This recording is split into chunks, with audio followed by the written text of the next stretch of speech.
My first job was as business news reporter, and I did this job all through my 20s.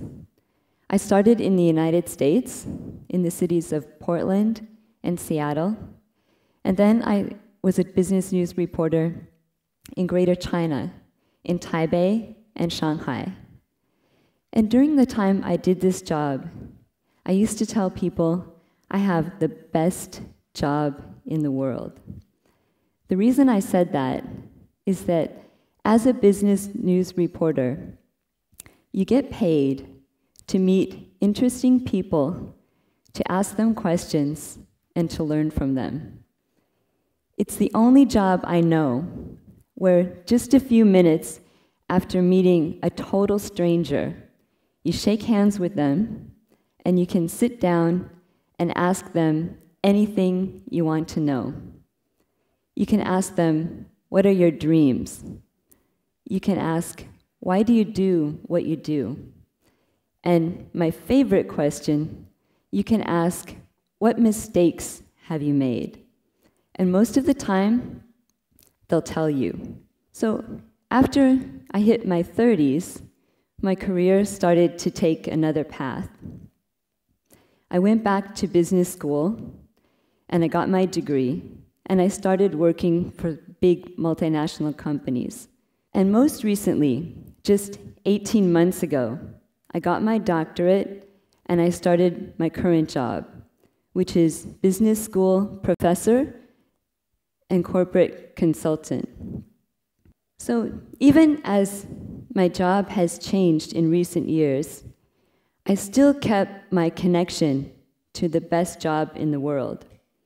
And I did that by doing something on the side, which is writing business books. So I've written 3 business books, and I guess you can figure out the reason I love doing that, even though it's an extra side job, is that it keeps me connected to the interview process. When you meet interesting people, ask them questions, and learn from them. But why have all 3 of my business books been about China? I'm not Chinese.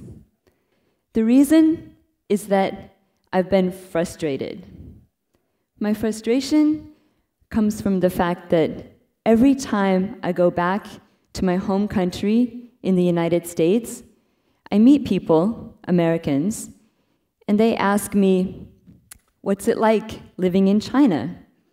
They say, what's it like working in China? But when I start answering them, after just 1 or 2 minutes, their eyes glaze over, and even members of my own family, they start looking at their watch. So rude. The problem is that people outside China don't realize the importance of China. And even people inside China don't realize the importance of China.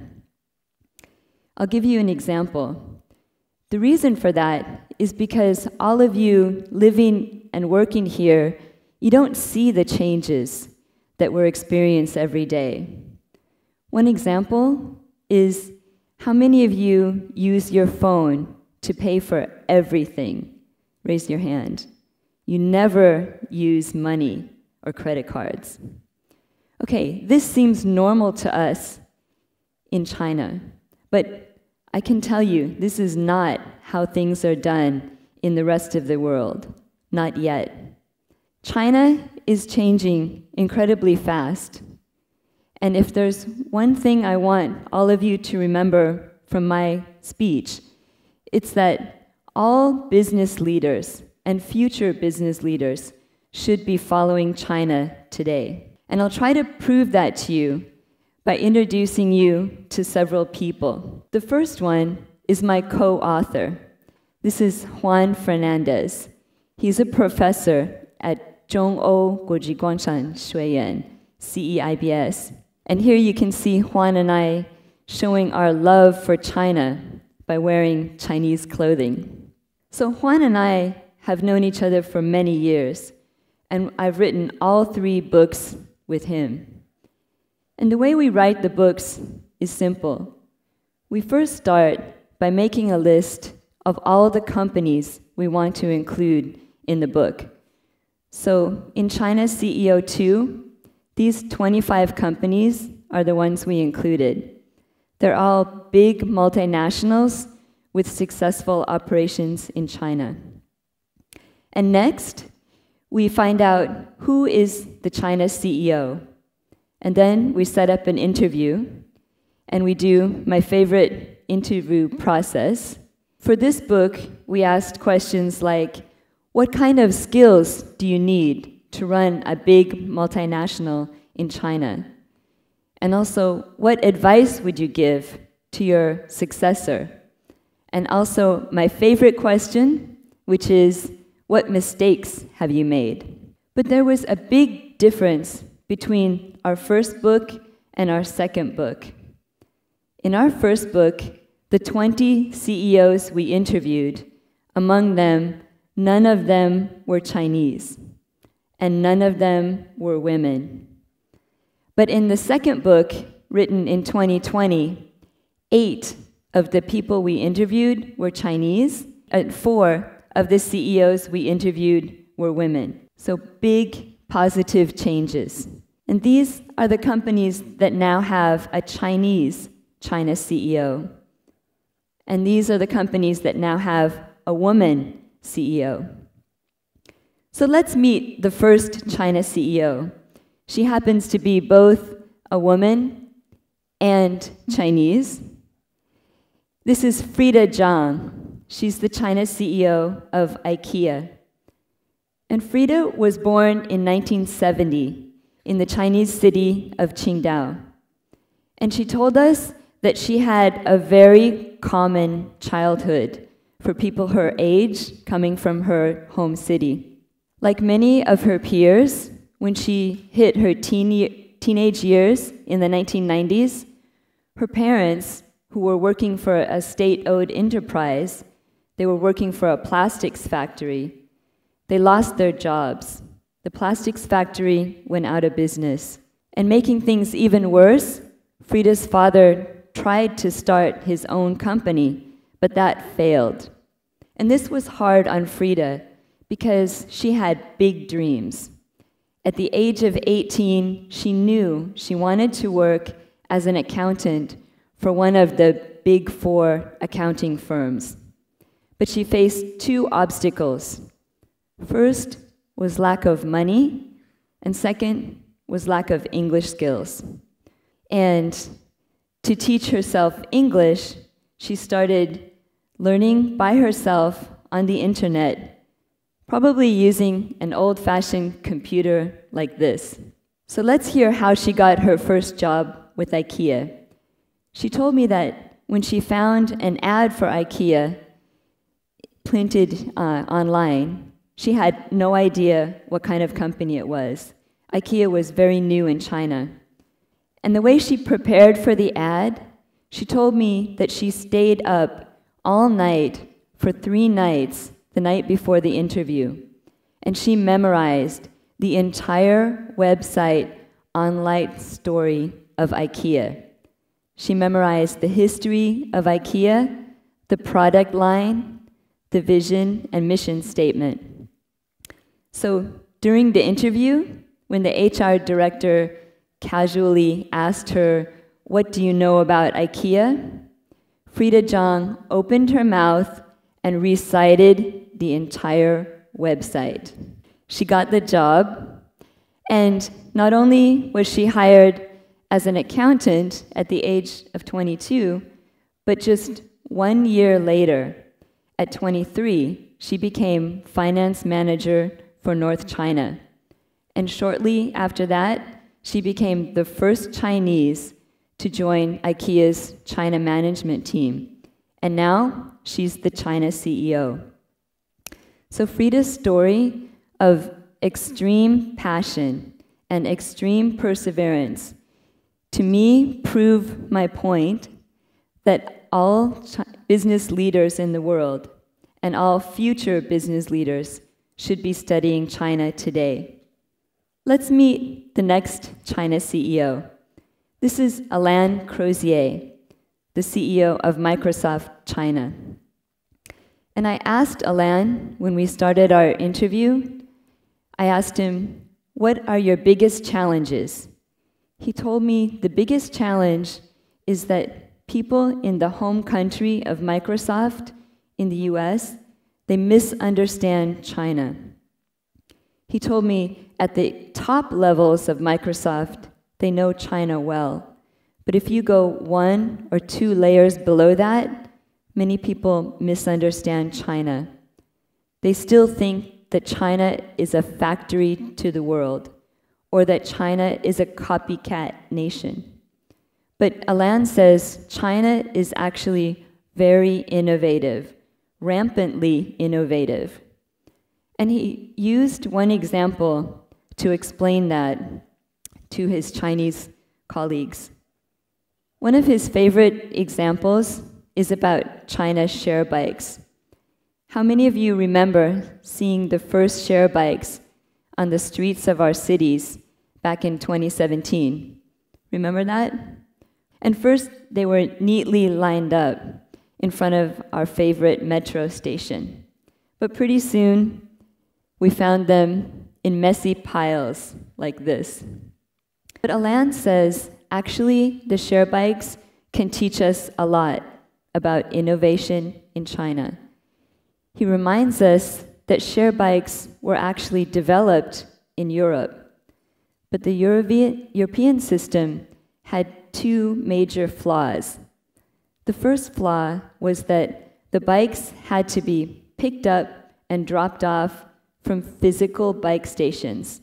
That made them expensive to create. And secondly, the bike users had to use a code that was not user-friendly. So Chinese innovators took this okay system and made it really great. That's because they stopped using the bike stations. You could drop the bikes off almost anywhere, and you could all get the bikes using an app we all already had. So this kind of incremental innovation, taking something that's okay and making it really great, is one thing that Alain says is now rampant in China. And he says this kind of incremental innovation has laid a foundation for true innovation, which he sees now coming from Chinese companies doing AI, Internet of Things, facial recognition, voice recognition, and many others. So this is my second proof that all business leaders and future business leaders should be following China today. And let me introduce you to the third and final China CEO. He comes to us from L'Oreal. And L'Oreal is one of my favorite companies to talk about because I interviewed them both in the first book and the new book. And today, L'Oreal is a huge multi-billion euro company. So let's meet the current China CEO, Stefan Renderknich. He told me 2 important things about China. First is that no other country in the world has the combination that China has of fast speed and huge scale. He said there's many countries in the world that are growing fast, like those in Southeast Asia. And there's some markets that are already big, like the United States. But only China is both fast and grand. He said China is the kind of place where a company like L'Oreal, which is already a multi-billion euro company, can grow at double digits or even 30% per year. And the last quote that he gave us is actually something for all of us living and working in China, or those who want to work more with China, because it's about your career. He told us that all top talent of L'Oreal, they must work in China before they can go to the top of the company globally. So he said that you must know China from the inside. It's not something you can theorize. You must connect with Chinese people. This is an absolute must. And actually, Stefan is an example of his own quote, because just a few months after I interviewed him, he rose to a global position. He is now Vice President North America for L'Oreal. So let me recap the 3 reasons why I say all business leaders and future leaders should study China now. The first reason is about the extreme passion and extreme perseverance of business leaders like Frida Jong of Ikea. The second is about the rampant innovation and rampant improvement going on in China's consumer technology, as we heard from Alain Crozier of Microsoft. And third is China's unique position in terms of having both speed and scale, and because companies like L'Oreal are requiring their global executives to work in China first. So with that, I believe that anyone who wants to be a business leader can benefit greatly from studying what's going on in China. In fact, I believe that if you do study what's going on in China, you will be the kind of business leader I interview in my books. In fact, I'll even go one step further and say I strongly believe that many people in this room and listening to this speech are future China CEOs. And with that in mind, I look forward to meeting you, asking you questions, and learning from you when I write China CEO 3. 谢谢大家. Thank you.